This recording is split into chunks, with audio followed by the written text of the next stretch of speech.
Hello everyone, my name is Sanjay. I am the director of Sanjay English Academy. आज मैं फिर आपसे एक बहुत ही ब्यूटीफुल टॉपिक डिस्कशन करने जा रहा हूं। मेरा टॉपिक है कंज्यूमर डिस्प्यूट रेजोल्यूशन एजेंसी। ये क्या होता है? माय डियर फ्रेंड्स, एक बात को समझिएगा। आप कोई प्रोडक्ट ले लेते हैं, मार्केट से परचेज करते हैं और आपका वो प्रोडक्ट खराब हो जाता है। हम इतने अनअवेयर होते हैं कि हम उस पर एक्शन नहीं लेते। मैं आपको एग्जांपल बताता हूँ, एक प्रोडक्ट खराब आ गया, हम सोचते हैं ओहो प्रोडक्ट खराब हो गया, कंपनी को कंप्लेन करने की कोई जरूरत नहीं है, हम उस प्रोडक्ट को छोड़ देते हैं। लॉस किसका है? लॉस आप ही का है। आप एक चीज को समझिए, कंपनी दो तरीके की आपको गारंटीज देती है। एक होती है गारंटी, एक होती है वारंटी। गारंटी का मतलब समझिए, गारंटी का मतलब होता है कोई चीज अगर खराब हो गई है तो कंपनी उसके बदले हमें नया प्रोडक्ट दे देगी। नया प्रोडक्ट अगर कोई चीज खराब हो गई है, इसका मैं एग्जांपल देता हूं। सपोज करो एक कंपनी है, वो कोई सिलाई मशीन बेच रही है या कुछ अनादर सामान बेच रही है, साइकिल बेच रही है। वो कहती है कि अगर ये खराब हो जाते हैं मैं पूरा का पूरा प्रोडक्ट चेंज करूंगी, तो वो कहलाता है गारंटी। अब दूसरा होता है वारंटी। वारंटी क्या होती है? वारंटी का मतलब होता है कि कोई पर्टिकुलर पार्ट खराब हो गया तो वो कहलाएगा वारंटी। अब मैं आपको वारंटी का एग्जांपल बता देता हूं। अब वारंटी में क्या आएगा? वारंटी में यह मत समझिए कि आपने किसी प्रोडक्ट की बाहर की बॉडी तोड़ दी तो वो चेंज हो जाएगी। No no no, that not come in the warranty. ध्यान से समझिएगा, वारंटी का मतलब क्या? मैंने एक ऐसी गाड़ी ली कि जो प्लास्टिक की है या पीवीसी की बनी हुई है और उसका बाहरी पार्ट टूट जाता है। मुझे नॉलेज नहीं, मैं सोच रहा हूं ये गारंटी या वारंटी, मैं उसमें कंफ्यूज हूं। गारंटी में मैंने क्या कहा, पूरा प्रोडक्ट चेंज होगा, और वारंटी में कंपनी ने मुझे वारंटी दी है।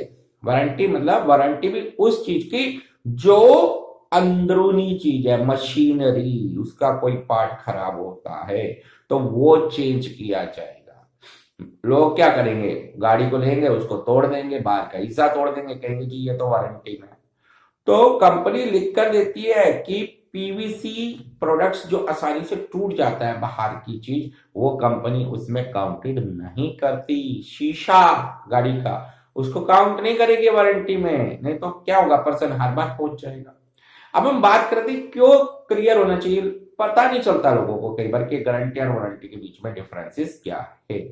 आप कोई भी प्रोडक्ट लेते हैं तो उसमें आप जरूर पूछिए कि ये सर इसमें गारंटी है या वारंटी है। एग्जांपल मिक्सी, मिक्सी के अंदर आपको वारंटी मिलती है, नोट गारंटी। मीन्स मिक्सी के अंदर कोई प्रोडक्ट खराब हो जाता है, कोई भी उसका एलिमेंट्स खराब हो जाता है या अंदर कोई मशीनरी खराब होती है तो वो चेंज की जाएगी, पूरी मशीनरी चेंज नहीं की जाएगी।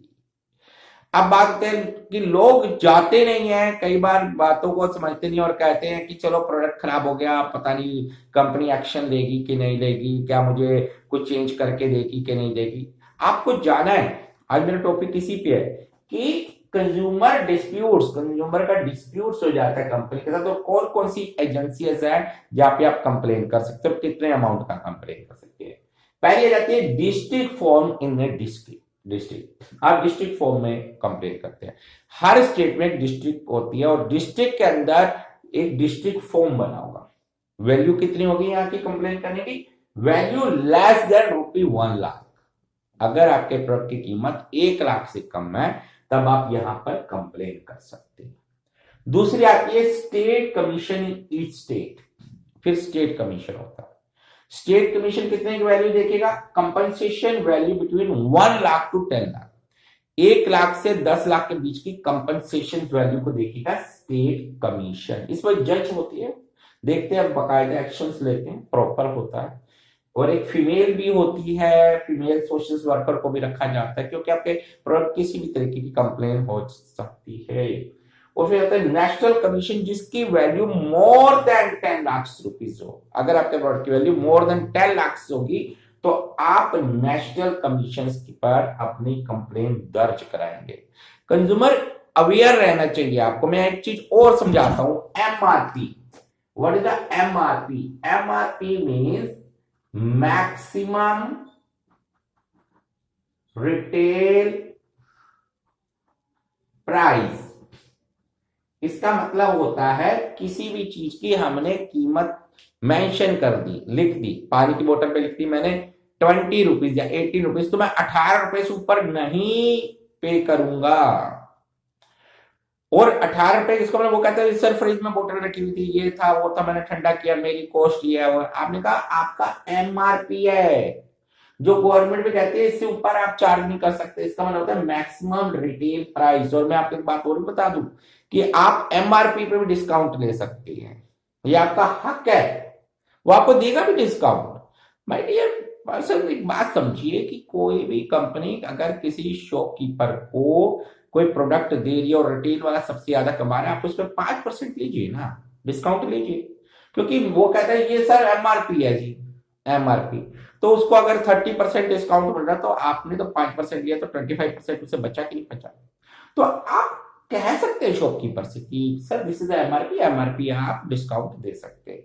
अवेयर रहना है ऐसी चीजों से। तो ऐसे ही नॉलेज वाली वीडियोस लेकर मैं आपके पास जरूर आऊंगा, फिर दोबारा एक नई वीडियो के साथ, एक नए टॉपिक के साथ आपके साथ एक शुरुआत की जाएगी। तो ऐसे आप मेरे इंटरेस्टिंग टॉपिक्स समझने के लिए मेरे चैनल को जरूर सब्सक्राइब करें। मेरा चैनल का नाम है संजय इंग्लिश एकेडमी दिल्ली, और मेरा व्हाट्सएप नंबर है 8368172957। Thank you everyone.